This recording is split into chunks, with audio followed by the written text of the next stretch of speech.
Welcome back to another quick guide today. We'll walk you through how to get shaders in CapCut.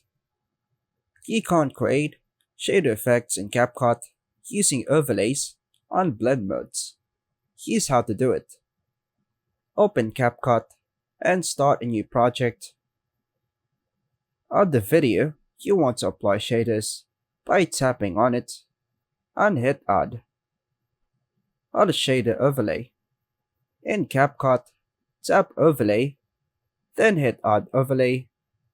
Go to the library, use the search bar, search for gradients, tap to choose a preferred gradient, and add the shader video by tapping Add as an overlay on top of your main clip.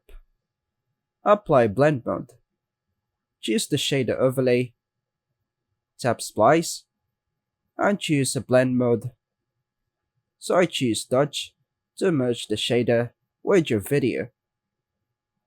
Use the opacity slider to control the intensity of the shader effect, so I reduce it to 30.